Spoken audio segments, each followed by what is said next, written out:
Alright, hello guys, and welcome back to another video. And today is an update on some stuff that's been happening. Some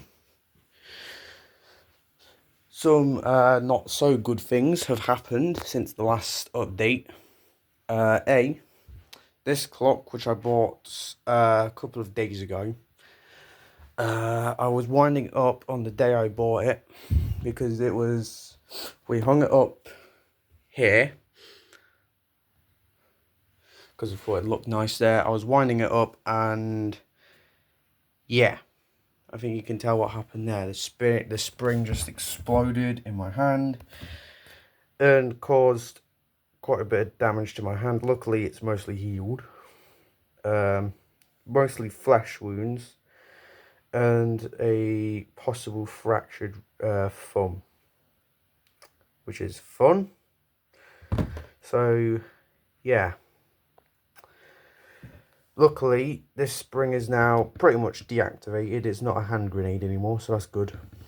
So, that's one good thing, because this spring was all bunched up inside the case, and because of that, some tension got released in that spring and broke the side glass. Again, not very good. Luckily, most, if not all, the glass ended up inside of the case, which is a miracle. I'm surprised it didn't just all just explode outwards, like all over everywhere in this room, but thankfully it didn't. And that's all the bits that we had to take off. It's all in bits,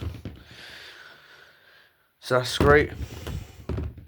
And this key is, yes, this is the original key, and luckily I managed to fix it, because before it I think, yeah, this end, I believe, was practically bent at a 90-degree angle this way, I think, or was it this way? I can't remember, but it was bent at a 90-degree angle pretty much from when the spring broke. And also, because of that shock wave, I do believe that this cog here was bent as well.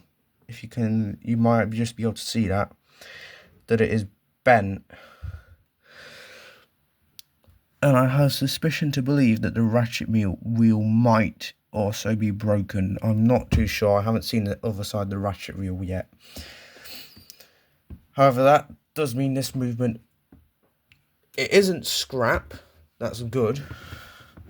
But it's going to need a couple of new parts. Luckily, if you may remember from a few months ago, from that other Korean clock, which I took apart and found out there was a corroded escapement wheel. Luckily, they are almost in identical movements.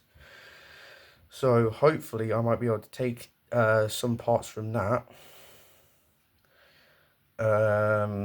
and use them on this clock, because this is a much better condition movement than that one.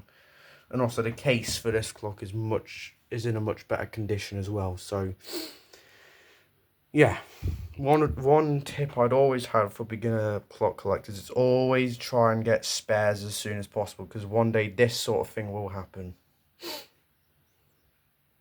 And it's always good to just have spare movements lying around with bits that are wrong with them,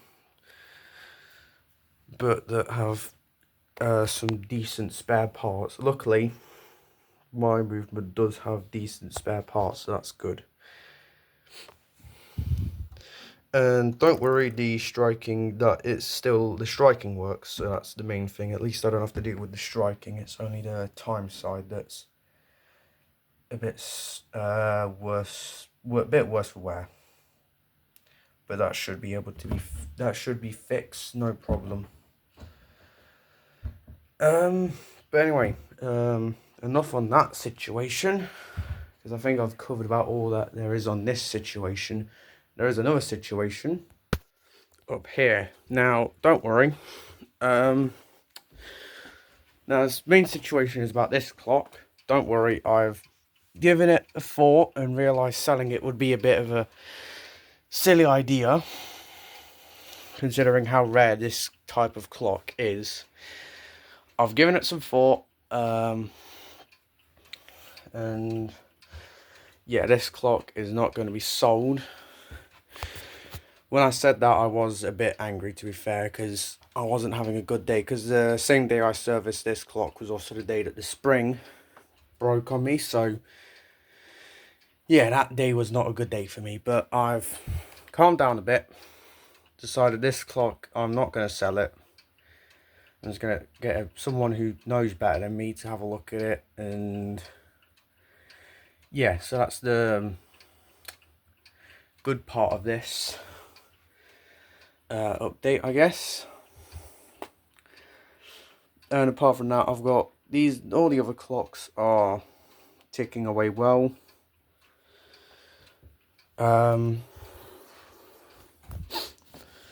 And yeah, but this recent spring break that has happened to me, the broken spring, has made me decide that I'm going to pause on collecting for a little bit.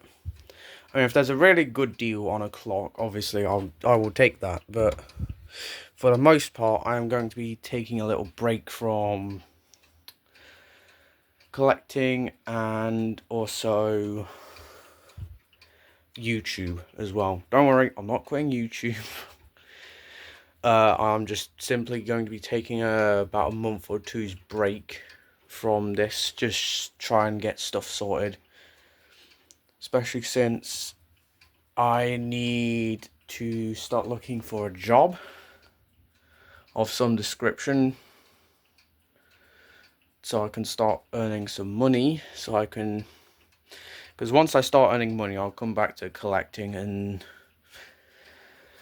it'll get much better. But for the time being, well, because I'm not making any money now after this clock, so I'm gonna not stop collecting permanently, just taking a break until I can find some work, and then I'll start working up towards getting some more expensive clocks, I guess. Not get me wrong, my collection is quite interesting already. I mean, you've got the FFR, the quarter striking clock. You got the Gents Master Clock, the American regulator made by Ian Welsh, or Welsh, no, Welsh, yeah. You've got numerous other clocks which are quite expensive within themselves for their condition, like the Mounter. This is a very high quality wall clock for what it is. It keeps really good time, and it's one of my personal favorites. But yeah, so really that's all I just wanted to update you guys on, was just the unfortunate mishap that happened to my hand. And this clock is not going to be sold, and me just taking a little break. I'm not going to be taking like a 6-month or a year-long break, just a couple of weeks to a month, maybe 2 months at most. But I will definitely be making a collection update at the end of the year, just showcasing all my clocks running for the end of the year. Obviously I'll do a Christmas update, and probably a New Year's chimes video, I imagine. So I can promise you guys those videos, but there probably won't be any videos for the next month or two. So yeah, so I hope you like this video, and I will see you guys whenever I make this next video.